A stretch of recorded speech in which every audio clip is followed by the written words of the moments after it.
Знищення корінних народів як державна політика. Калмики, що проживають біля Каспійського моря в Росії, скликають національні збори, щоб обговорити власну державність. Про це повідомляє Центр дослідження безпекового середовища «Прометей», посилаючись на власні джерела серед громадськості Елісти. Калмики – єдиний монголомовний та буддийський народ Європи, але потерпає від утисків та дискримінації з боку Москви, кажуть організатори з'їзду. Крім власної державності, на порядку денному вибори виконавчого органу калмицького народу, який представлятиме інтереси спільноти в Росії та за її межами. Такий орган раніше створили Ерзя, за прикладом Меджлісу кримсько-татарського народу. Раніше в столиці Калмикії Елісті вже висловлювали незгоду з політикою Москви. В 2019 році там збирались багатотисячні мітинги проти призначення мером Елісти одного з ватажків російських окупантів на Донбасі.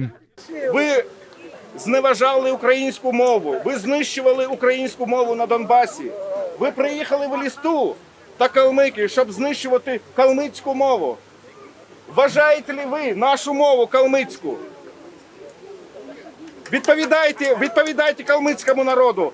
Ми зіткнулися з екзистенційними викликами. Спостерігаємо стрімку деградацію державних і соціальних інститутів, зубожіння населення, повну відсутність реформ, цілеспрямовану політику асиміляції. Всі ці чинники разом і окремо підштовхують молоде і працездатне населення виїжджати з Калмикії. Народ на межі зникнення. Найстрашніше – влада вдає, що проблем не існує. Чиновники підзвітні Кремлю, але не народу. Саме тому ми маємо намір заявити про проблеми калмицького народу привселюдно. Це перший крок, без якого ми не зможемо рухатися далі до розв'язання наших проблем.